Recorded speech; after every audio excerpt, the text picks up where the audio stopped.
দর্শক আসসালামু আলাইকুম।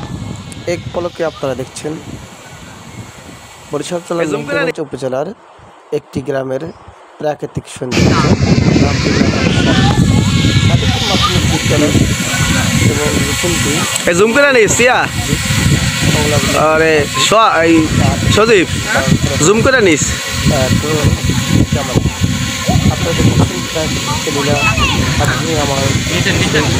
ওদিক লয়ে যাও উ জানি বিলের কান্দা দিয়ে সব গ্রামগুলোর খণ্ড বিখণ্ড করে দিয়েছে রঙ্গনের এখানে আপনারা দেখছেন যে ব্লকের জিও ব্যাগের কাজ চলছে, সেটা 2 বছর ধরে কাজটি শুরু হয়েছে। এর আগেই প্রায় গ্রাম দুটি রুকুনদি সাদেকপুর বিলীন হয়ে গিয়েছে। একজাক তরুণদের মেলা এবং একজাক স্বপ্নচারী তরুণ যুবকদের আপ্রাণ চেষ্টায় তাদের নিজস্ব গ্রামবাসী থেকে চাঁদা কালেকশন করে একটি নদীবাঁধের উদ্যোগ নিলে সে উদ্যোগই পরবর্তীতে সরকারিভাবে কার্যকর হয়।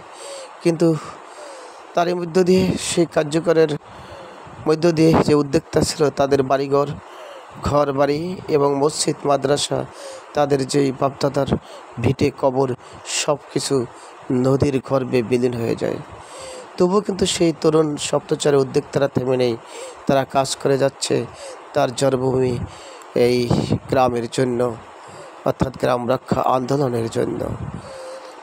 পূর্বে যারা এই গ্রামে জন্ম নিয়েছে, অর্থাৎ সেই বীর পুরুষদের কেউ এভাবে নদী ভাঙ্গনের কাজে নিজ গ্রামকে রক্ষার জন্য এগিয়ে আসে না বলে গ্রামবাসীদের অভিযোগ।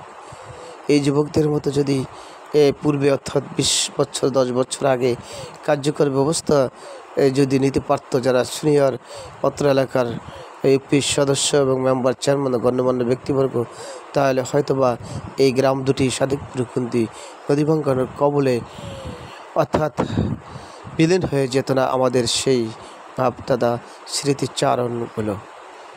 দর্শক, আমরা পাখির চোখে ড্রোন ক্যামেরা দিয়ে আপনাদেরকে দেখানোর চেষ্টা করছি এই সাদেকপুরের অপরূপ সৌন্দর্য।